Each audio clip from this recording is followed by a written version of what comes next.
3 mois se sont écoulés depuis la disparition du roi Hassan II à l'âge de 70 ans seulement. Son règne de 38 ans a été marqué à la fois par son attitude modérée dans le conflit israélo-arabe et par sa bienveillance envers ses sujets juifs, auxquels il a accordé la liberté d'émigration et plus tard l'autorisation de revenir dans leur pays natal s'ils le désiraient. Les organisations, comités et associations du judaïsme marocain en Israël, réunies ce soir, se recueillent avec amour et ferveur dans une minute de silence à la mémoire de ce souverain éclairé.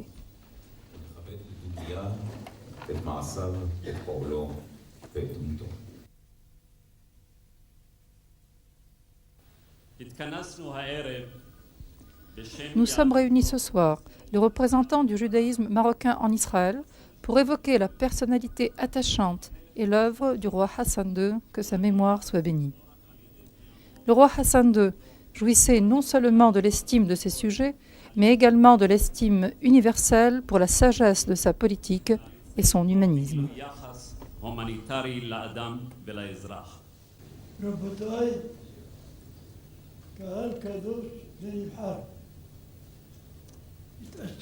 Nous sommes assemblés ce soir pour évoquer la mémoire de ce roi bien-aimé et estimé, Moulay Hassan, que sa mémoire soit bénie et qu'il repose en paix avec ses ancêtres, et pour lui rendre, comme le veut la coutume, un dernier hommage. C'est pour nous un devoir sacré de rappeler la dimension de sa grandeur et la paternelle bienveillance dont il a toujours entouré ses sujets juifs. Et nous ne devons pas oublier que nous-mêmes, comme nos pères et nos ancêtres avant nous, avons vécu libres sur la terre du Maroc, heureux et tranquilles, jouissant de la tolérance des autorités et libres de nous consacrer à l'étude de la Torah et à l'application de ses commandements, nous-mêmes, nos pères et nos ancêtres avant nous.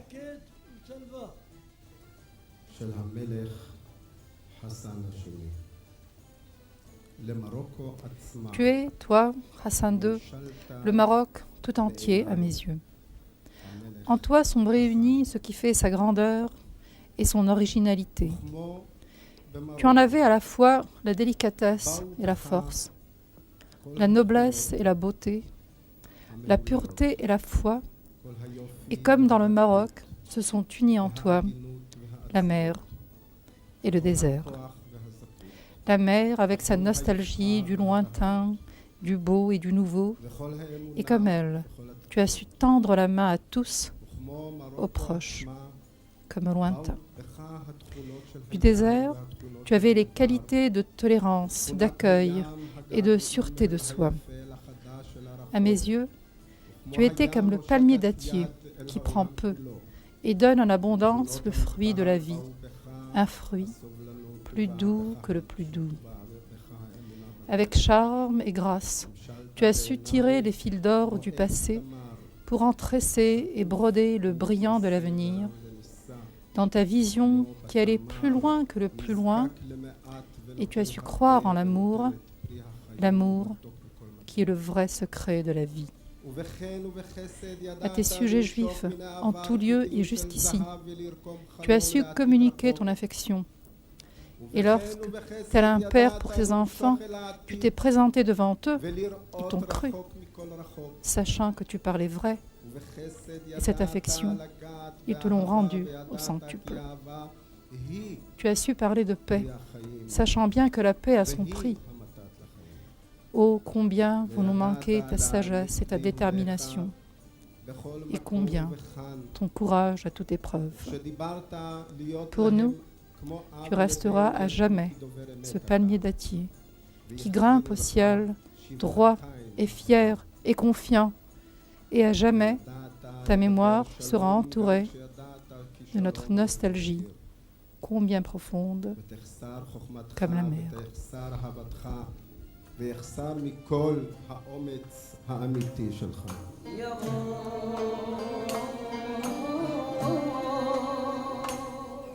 דודי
גבירותיי ורבותיי, לא הרבה מלכים בעולם זכו שלאחר Peu de souverains dans le monde ont eu le privilège qu'après leur mort se réunisse un public aussi nombreux et aussi distingué pour le commémorer.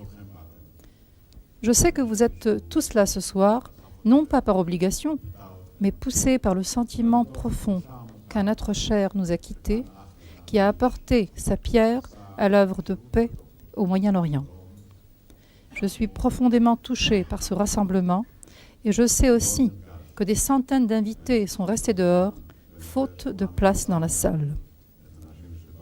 J'ai été aux obsèques du souverain Araba et j'ai vu des centaines de milliers d'hommes et de femmes en deuil qui remplissaient les rues, juchés sur les toits, les terrasses et les arbres. C'étaient des obsèques où il y avait le moins d'ordre et le plus de larmes. Les gens pleuraient sans retenue et je me suis alors souvenue de la dernière image du roi aux Champs-Élysées le 14 juillet quand il passait des troupes en revue, dernier hommage de la France à un souverain ami. Il avait conscience de la gravité de son état, les autres aussi. Il était amaigri, pâle et souffrant, mais gardait la tête haute et l'allure altière comme nous l'avons connu. עיוור, סובל, אבל זקוף ומשוכנע בדרכו. הוא לא איבד לרגע את העניין האמיתי, לא הצר. À aucun moment, il n'a perdu son dévouement pour l'intérêt véritable du monde arabe à faire la paix.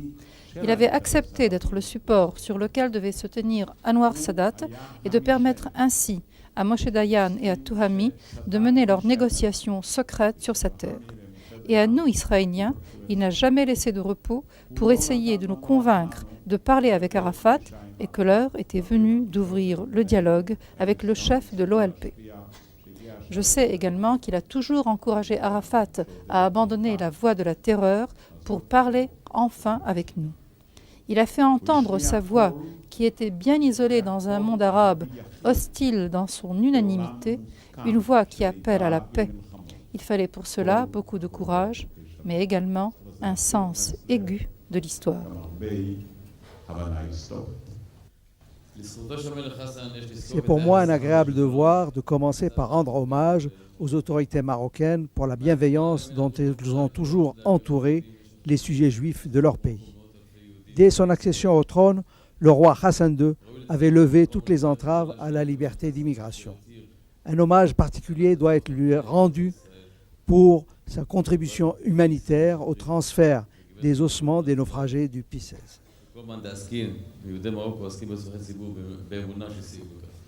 Monsieur l'ambassadeur du Maroc, Monsieur le Président, Mesdames, Messieurs, c'est un grand plaisir pour moi d'être avec vous ce soir pour commémorer ce personnage exceptionnel qui a été le roi Hassan II. Et je remercie du fond du cœur les organisateurs de cette soirée d'avoir pensé à associer la France à cette cérémonie.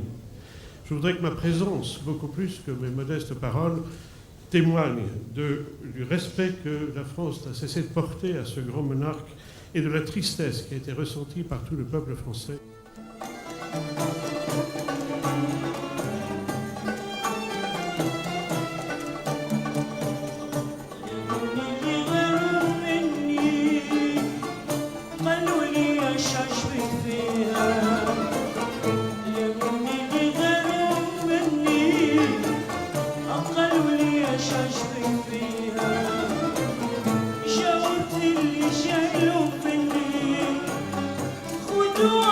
شوفوا بيها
sur le double aspect de la royauté au Maroc, son aspect religieux et son aspect politique.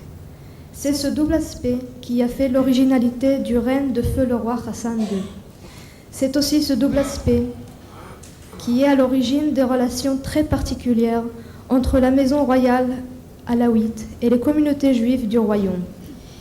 Il est tout à fait prévisible que de telles relations continueront sous Mohammed VI, fils qui promet, de par sa formation et son caractère, d'être le digne fils d'un grand roi, un des remarquables pères.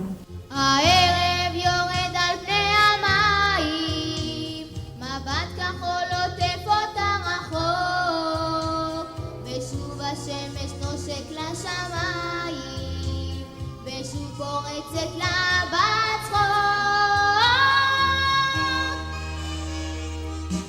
קזבלנקה, קזבלנקה, קזבלנקה, קזבלנקה, כמה פרחים לכם טוב, ושירים לכם טוב, גילים מולדתו קזבלנקה.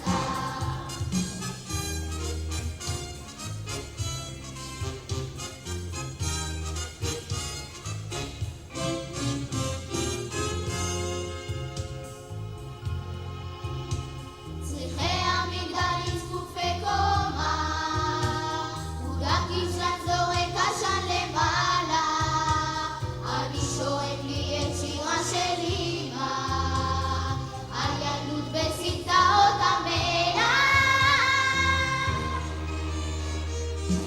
קזבלנקה, קזבלנקה, קזבלנקה, קזבלנקה, כמה פרחים לכם טוב, ושירים לכם טוב, גילים מולדתו Hassan Hachemi, Dès qu'il a pris les rênes du pouvoir en 1961, le nouveau roi Hassan II a su affronter avec le courage et l'assurance qui le caractérisent les défis de politique internationale, y compris le problème délicat des relations entre Israël et les pays arabes.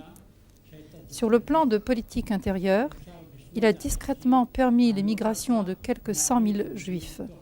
Il ne fait pas de doute que Hassan II fut un homme d'État à la fois audacieux et pondéré. מדיניות אותו. לא לפני זמן רב תיארתי בפני כמה ידידים Il y a quelque temps encore, j'évoquais devant mes amis ce qu'aurait été l'accueil que le peuple d'Israël aurait réservé au roi Hassan II s'il nous avait fait l'honneur d'une visite. J'imaginais les foules qui seraient venues l'acclamer et lui exprimer leur estime et leur admiration comme l'un des plus grands dirigeants de ce siècle.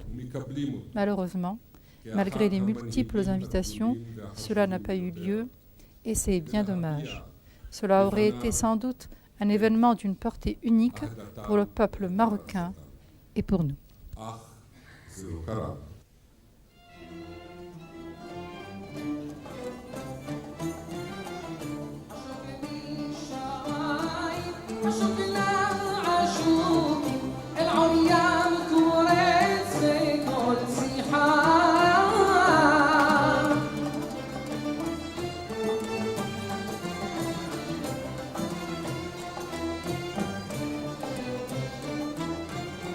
عظنا من الصاي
envahi encore une fois ce soir à Tel Aviv par l'émotion, par la fierté et le réconfort d'appartenir à la grande famille des Marocains qui, au pays comme à l'étranger, par-delà leurs différences sociales, politiques ou de religion, et malgré les distances, ont su donner la plus belle image d'unité, de communion, dans la peine et le chagrin au moment du départ subit de leur souverain. Il ne fait pas de doute que c'est pour nous un devoir sacré de perpétuer la mémoire de ce grand roi que fut Hassan II. Je voudrais plus particulièrement rappeler son geste le plus humanitaire, celui d'avoir autorisé le transfert des ossements des naufragés du Pisces. J'ai eu le privilège d'avoir été chargé de cette mission par les divers chefs de gouvernement, Shimon Peres, Yitzhak Shamir et Yitzhak Rabin, béni soit sa mémoire. Shimon Peres m'avait chargé de la première mission en 1983. La réponse du roi fut spontanée et positive, mais il fallait attendre pour son exécution le moment propice. Il a fallu attendre en fait bien de nombreuses années en raison des tensions politiques et des actes d'hostilité. Avec l'arrivée au pouvoir d'Yitzhak Rabin en 1992, nous avons repris contact avec le roi. Dans la lettre que Rabin m'avait confiée pour la remettre au roi, il écrivait qu'il ne suffisait pas de plaider pour la paix, mais qu'il fallait aussi aider les faiseurs de la paix. Ainsi, Feu Sa Majesté Hassan II, pour rendre hommage aux démarches de paix d'Yitzhak Rabin, a permis le transfert des dépouilles qui devaient être inhumées au mont Herzl à Jérusalem et qui eurent droit à des obsèques nationales. Avec l'autorisation de Shimon Peres, je dévoilerai pour la première fois 2 secrets.